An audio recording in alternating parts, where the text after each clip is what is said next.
et bienvenue dans ce nouveau numéro du 7-8 l'hebdo. Ensemble, nous allons faire le tour de l'actualité de la semaine dans les Yvelines, au sommaire de ce vendredi 5 juin. Depuis 2019, le Centre baroque de Versailles mène des projets culturels intergénérationnels et interculturels. Cette année, il proposait de travailler autour de La Fontaine avec des habitants de Trappes et La Verrière. Nous verrons comment ils se sont adaptés à la crise sanitaire. Avec le coronavirus, les hôpitaux, sous demande de l'ARS, se sont totalement réorganisés pour accueillir les patients. Les opérations déprogrammées reprennent petit à petit. Nous ferons le point avec l'hôpital privé de Versailles. Réouverture des terrasses, des bars et restaurants, le retour au collège pour certains élèves et les listes du second tour officiellement déposées. Nous reviendrons sur ce qui a marqué le département cette semaine. Mais avant ce dimanche 7 juin, nous célébrerons les mamans. Et comme chaque année, le célèbre bouquet de fleurs sera de rigueur pour cette fête. La boutique Fleurs et Passions située à Elancourt a rouvert le 14 mai et se prépare à accueillir la clientèle en magasin tout en respectant les gestes barrières. Pour ce week-end, Lucie, la fleuriste, prévoit plus de 200 commandes. Les roses et les pivoines feront partie des bouquets cette année. Mathilde Demilly. La fête des mères, c'est la plus grosse fête. Que ça soit en chiffres, en préparation, en temps de préparation, en organisation, en achat, c'est la plus grosse fête. Nous, on a laissé un petit peu les gens choisir. C'est-à-dire que s'ils se sentent en sécurité avec un masque, des gants, etc., ils mettent. S'ils préfèrent l'enlever, ils l'enlèvent. Nous, on se met juste en position d'être éloignés, de s'éloigner de la personne, de ne pas être collé à la personne pour qu'il y ait de la distanciation. Mais sinon, rien de plus. On a mis les scotch au sol pour que les personnes se rendent compte de la distance qu'il faut. On a mis du gel hydroalcoolique à la caisse et c'est tout. Permettre aux habitants de Trappes et de La Verrière de découvrir l'univers de La Fontaine, c'est le projet mené depuis 2019 par le Centre de musique baroque de Versailles. La Fontaine en scène est un projet interculturel et intergénérationnel. Avec la crise sanitaire, il a dû se réinventer. Explication dans ce reportage de Aurélie Ronce.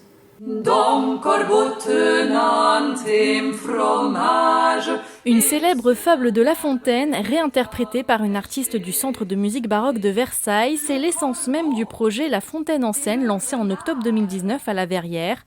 Au programme, pour les habitants verriérois et trappistes, 2 ans d'ateliers et de rencontres artistiques autour de la redécouverte des célèbres fables. Mais le confinement a mis un coup d'arrêt à la 50aine d'ateliers pratiques prévus entre mars et mai. Pour maintenir le lien entre les stagiaires de l'école de la Deuxième Chance à Trappes et l'univers de La Fontaine, le projet a dû se réinventer. Le rat des villes et le rat des champs. Autrefois, le rat des villes invita le rat des champs d'une façon fort civile à des reliefs d'ortolans. Les artistes ont créé toute une vidéo incitant les jeunes à se mettre en scène, en leur donnant des exercices très très créatifs. Durant le confinement, l'équipe artistique de La Fontaine en scène a posté une dizaine de vidéos. Elle alla crier famine, c'est la fourmi sa voisine, la priant de lui prêter quelques grains pour subsister jusqu'à la saison nouvelle. Pour l'instant, les ateliers et les rencontres ne peuvent toujours pas reprendre, mais le CMBV a quelques pistes pour que le projet puisse se poursuivre. On a proposé à l'école de Deuxième Chance de mettre à disposition certains de nos locaux au Centre de musique baroque de Versailles, qui permet de faire des tout petits groupes qui puissent respecter la distanciation physique. Et ensuite, bien sûr, on se projette en septembre en espérant qu'on pourra alors reprendre un rythme hebdomadaire parce que c'est vraiment ce qui est souhaité. La vidéo va continuer à être largement utilisée comme outil. Le projet doit prendre fin en 2021, année où l'on fêtera le 400e anniversaire de la naissance de La Fontaine. Le coronavirus toujours en baisse dans les Yvelines. Au dernier décompte du jeudi 4 juin, on comptait aucun nouveau patient en réanimation sur les dernières 24 heures et 16 hospitalisations de moins. À noter tout de même un nouveau décès menant à 498 le nombre total de morts du Covid-19 à l'hôpital depuis le début de la crise.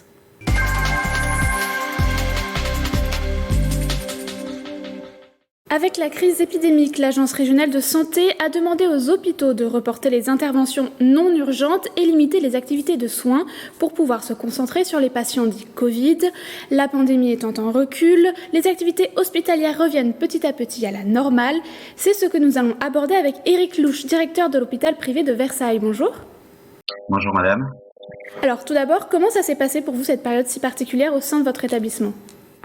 Comme vous l'avez dit à juste titre, nous avons donc activé nos plans blancs le 7 mars dernier et dans la foulée, c'est-à-dire dès le 13 mars, déprogrammé toutes nos interventions chirurgicales dites non urgences, c'est-à-dire tous les patients ne nécessitant pas de passer au bloc opératoire dans le cadre d'un mode d'entrée via le service des urgences, les patients effectivement n'ayant pas de risque de perte de chance ou de voir leur intervention chirurgicale reportée, ou encore les patients atteints d'un cancer. Et donc, nous avons transformé l'intégralité de l'hôpital privé de Versailles dans le souci de pouvoir accueillir, au plus tôt la vague donc, que nous avons effectivement tous vécue et donc d'être en capacité d'accueillir des patients atteints du Covid.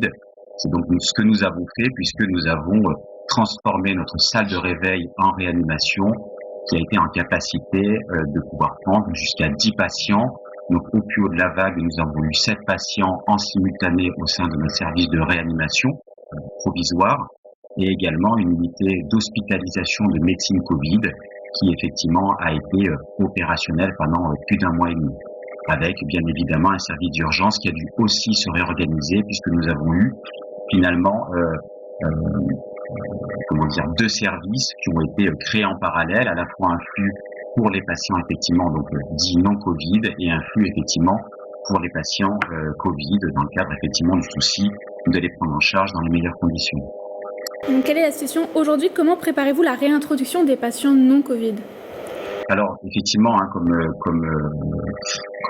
effectivement les médias le relaient depuis plusieurs semaines, l'épidémie s'est considérablement contractée. Au moment où je vous parle, nous n'avons plus de patients Covid au sein de l'établissement et nous nous sommes restructurés pour pouvoir modestement reprogrammer les patients effectivement que nous avions déprogrammés depuis mi-mars dernier, avec effectivement une nécessité d'être très vigilant sur les parcours de prise en charge, avec 2 parcours qui sont identifiés, à la fois un parcours pour les patients qui sont identifiés Covid, mais qui nécessitent malgré tout d'être pris en charge chirurgicalement au sein de notre établissement, des autres patients Covid, et donc nous avons aujourd'hui au sein de notre bloc opératoire des salles qui sont dédiées pour prendre en charge des patients non Covid, mais aussi Covid, y compris effectivement sur nos services d'hospitalisation, avec un questionnaire à la fois à l'entrée pour les patients, pour pouvoir effectivement s'assurer,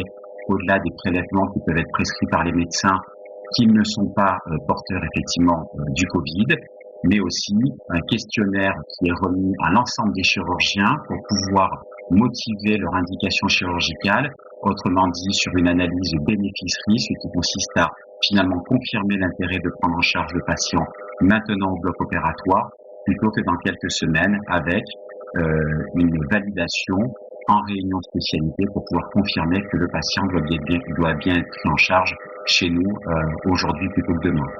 Est-ce que ça rassure les patients, ça? Parce qu'on observe des fois des personnes dont les maladies peuvent s'aggraver parce qu'ils n'osent plus aller à l'hôpital ou chez un médecin tout simplement. Écoutez, nous on relaie depuis plusieurs semaines, voire même depuis le début de l'épidémie, que les patients doivent continuer effectivement à venir au sein de nos services des urgences s'ils expriment effectivement un doute ou une nécessité de venir. Tous les médecins ont aussi développé de la téléconsultation qui permet, sans délai, de pouvoir accéder effectivement à l'avis d'un spécialiste ou d'un généraliste. Et donc, il faut inciter les patients à consulter physiquement ou à distance un médecin. Les patients dont les opérations ont pu être déprogrammées puis reprogrammées, est-ce que le lien a été maintenu? Comment ça n'a pas été trop difficile de leur expliquer ça? Écoutez, je crois que les médias ont aussi beaucoup relayé cette information. Il a été rassurant pour certains patients de finalement rester chez eux plutôt que de venir effectivement se faire prendre en charge sur des interventions non urgentes en pleine crise sanitaire, puisqu'effectivement on ne peut pas qualifier différemment le moment que nous avons tous vécu, et le lien a toujours été effectivement maintenu entre le praticien et le patient tout au long effectivement de la crise sanitaire. Alors, dernière question, je voulais aborder avec vous la thématique de l'accouchement. On a vu émerger pas mal de témoignages de jeunes mamans pour qui ça a été difficile de se retrouver seules. Comment on fait pour les accompagner, ces femmes-là, dans une période comme celle-ci? Oui, vous avez raison, il a été difficile pour nous d'interdire effectivement toutes les visites. Il a été validé très rapidement au début de la crise sanitaire que les papas pouvaient assister à l'accouchement. Et donc ça, c'était effectivement quelque chose qui était apprécié et bien vécu des patientes. Et depuis plusieurs semaines maintenant, les papas ont la possibilité effectivement de rendre visite à leur femme et à l'enfant, et cela effectivement tous les jours, avec bien évidemment des contraintes d'hygiène. Mais les papas, depuis plus de 3 semaines, sont à nouveau réadmis dans nos maternités. Alors donc, l'hôpital a dû complètement se réorganiser. Aujourd'hui, où en est-on? Est-ce qu'on va vers une voie où on revient un peu à la normale? Alors oui, j'ai envie de vous dire, là on est sur une nouvelle phase finalement de notre plan blanc qui est en niveau 2, c'est-à-dire que le niveau 2 du plan blanc nécessite de déprogrammer toutes les interventions qui sont déprogrammables. Donc globalement, tous les établissements d'Île-de-France restent en activation du niveau 2 de leur plan blanc. Et donc c'est la seule région qui le conserve aujourd'hui.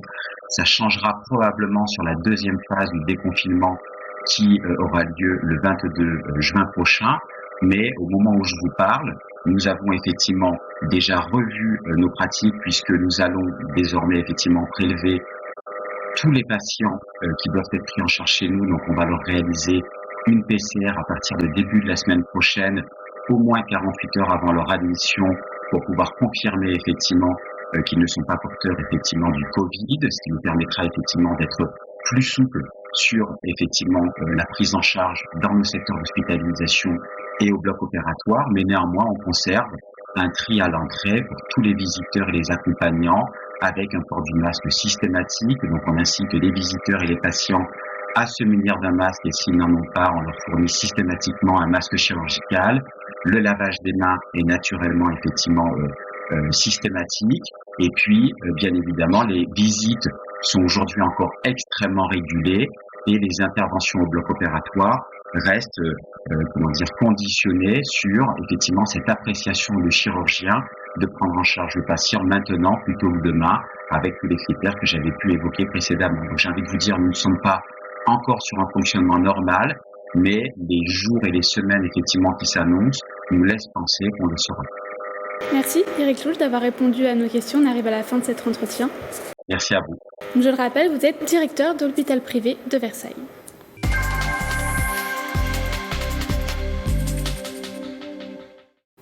C'était l'une des annonces phares de l'acte 2 du déconfinement, la réouverture des terrasses, des bars et restaurants pour les départements en zone orange, dont fait partie les Yvelines. Un moment autant attendu par les restaurateurs que les consommateurs. Si certains se tenaient prêts pour ouvrir dès le 2 juin, d'autres ont pris plus de temps à tout préparer pour respecter les règles sanitaires. Aurélie Ronze et Patrick Jacques de Dixmude les ont interrogés. Les serveurs ont des masques pour les servir. Les clients, effectivement, ne vont pas avoir les masques à table, bien entendu. Par contre, lorsqu'ils rentreront dans l'établissement, ils mettront les masques pour aller aux toilettes. On va éviter qu'ils viennent payer à la caisse. On ramènera les additions directement à table. Ça permet effectivement que les clients n'aient pas à trop se déplacer et à trop se mélanger entre eux. On a laissé le dernier week-end à notre personnel, voilà, comme chacun sait, c'est important de rattaquer avec des idées et des physiques sains. On va s'étendre un peu de chaque côté de notre établissement et certainement utiliser les 3 places de parking devant notre établissement. C'était un rendez-vous important chaque été dans les Yvelines, réunissant près de 3 millions de personnes pendant 2 mois. La fête des loges n'aura pas lieu à cause de la crise sanitaire. Le maire de la commune de Saint-Germain-en-Laye a rendu sa décision en fin de semaine dernière. Un coup dur pour les forains qui étaient reçus mardi après-midi. Reportage de Mickaël Elmidoro et Nicolas Dandry. C'est une première depuis la Seconde Guerre mondiale. La fête des loges qui devait se dérouler du 26 juin au 16 août n'aura pas lieu. Le maire de la commune, Arnaud Péricard, vient d'annoncer cette décision. La raison invoquée, la crise sanitaire liée au Covid-19. Monsieur le maire nous a expliqué les problèmes, c'était sanitaire surtout, qu'on est toujours en zone orange et que c'est compliqué pour organiser le flux d'entrée des clients, la distance entre chaque client. L'organisation d'un tel événement dans la forêt de Saint-Germain-en-Laye aurait également un impact économique important pour la commune. Le coût de l'organisation est supporté par la commune. La perte pourrait atteindre 700 000 € cette année en raison d'un format réduit sur la durée, comme sur le nombre de forains présents. De leur côté, les forains accusent le coup. Déjà frappés par l'annulation de la foire du trône, les propriétaires d'attractions et les restaurateurs craignent la banqueroute avec le report de cette 368e édition. La plupart, on n'a pas de revenus, on n'a rien du tout parce qu'on a l'aide de l'État, mais il y en a beaucoup qui ne touchent pas. c'est compliqué, il faut faire des demandes et tout. Et puis il y a des plus gros forains qui ont des gros crédits, ils vont déposer le bilan. On ne sait pas comment ça va faire l'avenir pour eux. Les organisateurs espèrent un retour à la normale en 2021. Chaque année, la Fête des Loges accueille près de 3 millions de visiteurs et 200 attractions. Mardi 18h, signait la fin des dépôts de liste pour les candidats ayant eu accès au second tour des élections municipales. Tour d'horizon à Saint-Quentin en Yvelines, où 7 communes sont concernées par ce second tour, Aurélie Ronce. À l'issue du premier tour au Clé-sous-Bois, 4 candidats étaient susceptibles de se maintenir pour le second tour. Finalement, Stéphanie Jamin se retire et ce sera une triangulaire avec une seule liste de gauche, celle de Nicolas Hu, qui sera opposée à Philippe Guiguen et Anne-Claire Frémont. Sur la liste de cette dernière figure la maire sortante Véronique Coté-Millard qui, entre-temps, a préféré soutenir son premier adjoint Philippe Guiguen. À Guyancourt, 4 candidats étaient en ballottage à l'issue du premier tour. Pour ce second tour, la liste d'Olivier Paréja fusionne avec celle du maire sortant François Morton. Les Guyancourtois auront donc le choix entre 3 listes, François Morton, Rodolphe Barry et Grégory Pape. Pas de surprise à plaisir, les 3 listes arrivées en tête lors du premier tour se maintiennent pour le scrutin du 28 juin. La liste de la maire sortante Joséphine Coleman-Berger sera opposée aux listes de Patrick Ginter et Annie-Joëlle Priou-Asny.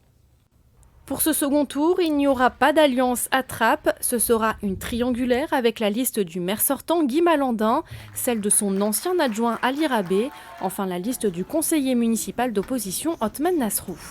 À la Verrière, sur les 4 listes du premier tour, 3 sont en lice pour le 28 juin prochain, celle de la maire sortante Nelly Dutu, la liste de son premier adjoint Jean-Yves Blé et celle du conseiller municipal d'opposition Nicolas Dainville.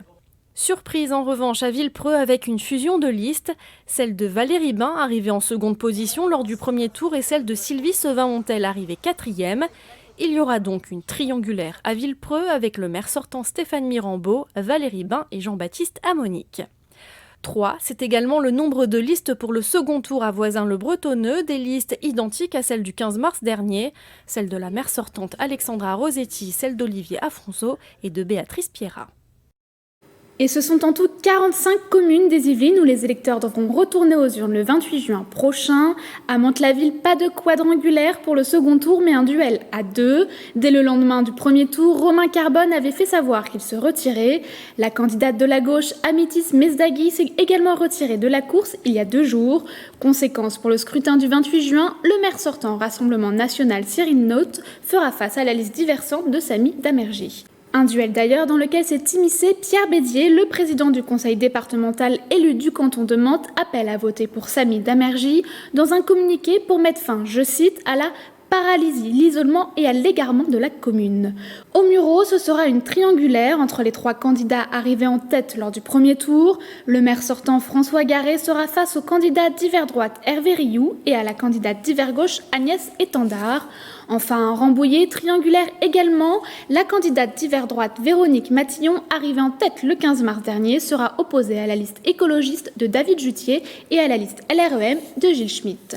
Mercredi, Brune Poisson était à Maurepas. La secrétaire d'État auprès de la ministre de la Transition écologique et solidaire s'est rendue dans la déchetterie de la ville. Discussion autour du fonctionnement du site et des méthodes d'adaptation face à la crise sanitaire, gestes barrières et distanciation physique. Depuis le 4 mai, les 7 déchetteries de Saint-Quentin en Yvelines sont ouvertes. Un accès se fait sur place uniquement sur rendez-vous. Les propos sont recueillis par Patrick Jacques de Dixmude et Nicolas Dandry.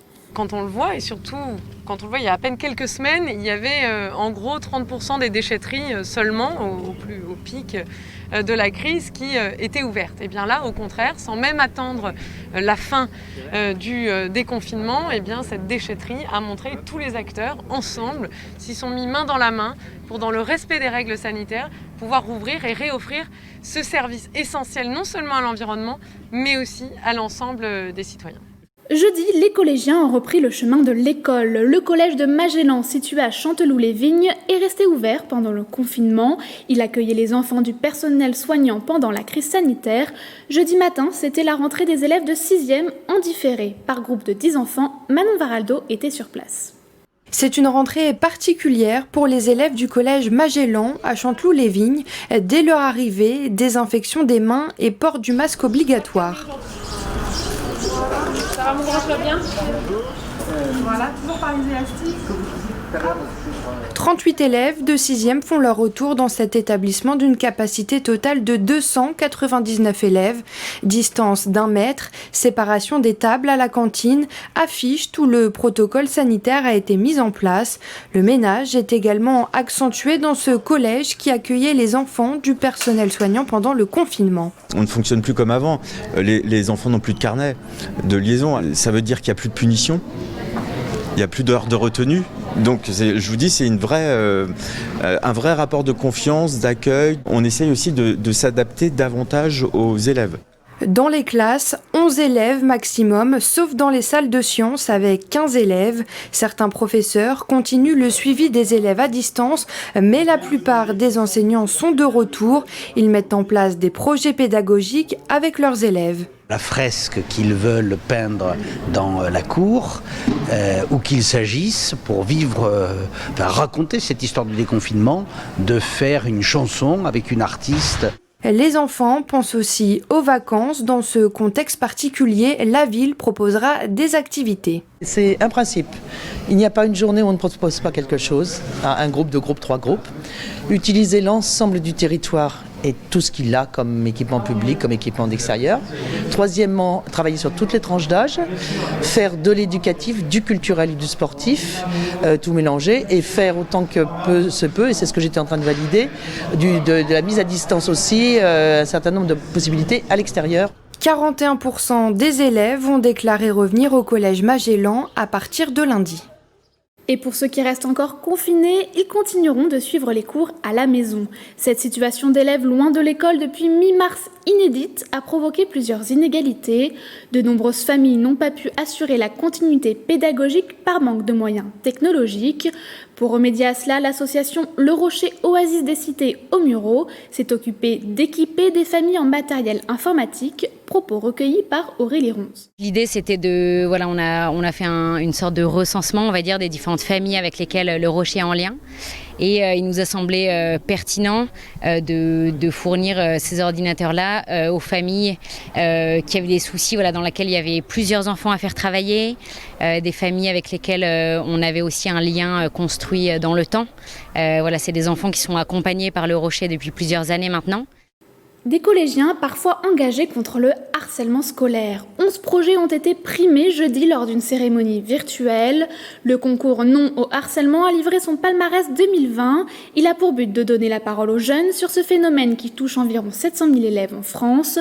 Pour participer, il suffisait de produire un support de leur choix sur le sujet. Et parmi les lauréats, de nombreux Yvelinois. On retrouve notamment les affiches des collégiens de Guillaume Apollinaire à Plaisir et de Sainte-Thérèse à Rambouillet. Le prix cyberharcèlement revient au collège Charles Péguy du Chênay-Rocancourt. Le prix spécial harcèlement sexuel et sexiste pour cette vidéo des jeunes du collège des Prés à Montigny-le-Bretonneux. En ce qui concerne le prix des élémentaires, il a été attribué à l'école des Hirondelles à Aulnay-sur-Mauldre. Enfin, le coup de cœur académique a été décerné aux lycéens d'Évariste Gallois à Sartrouville. Bravo à tous les participants et lauréats. Vous pouvez retrouver leurs œuvres sur le site de l'Académie de Versailles. Enfin, cette semaine, pour notre rubrique dans les archives de TV78, retour sur le passage du Tour de France 2019 dans les Yvelines. La dernière étape s'était lancée de Rambouillet le 28 juillet, avant le triomphe du Colombien Egan Bernal.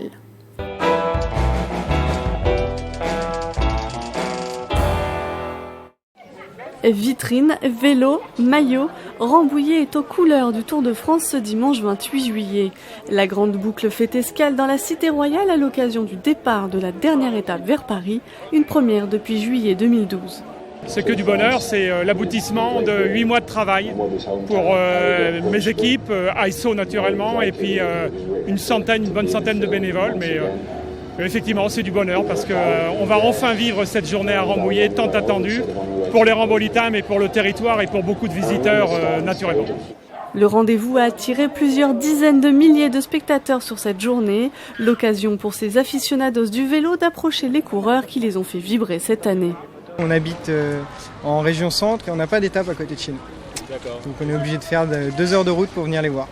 J'espère rencontrer beaucoup de coureurs que j'aime bien, que je voudrais voir devant moi, parce qu'à la télé c'est bien de les voir, mais devant nous c'est encore mieux.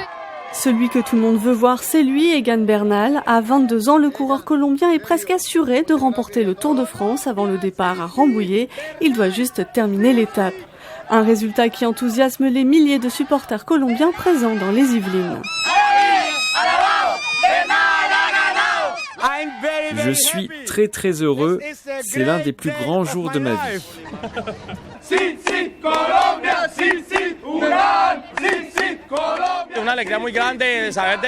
C'est une joie très grande, c'est la première fois qu'un sportif colombien remporte le Tour de France.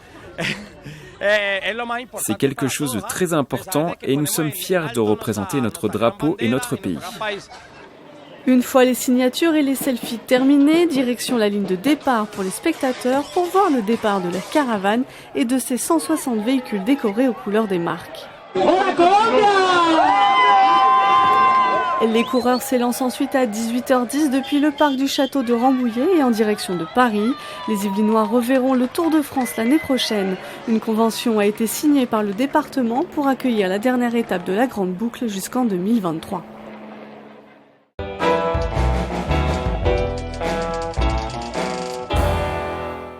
Et c'est la fin de cette édition. Merci d'être fidèle au 7-8 l'hebdo. Retour de l'actualité locale dès lundi avec le 7-8 journal. Bon week-end sur TV78.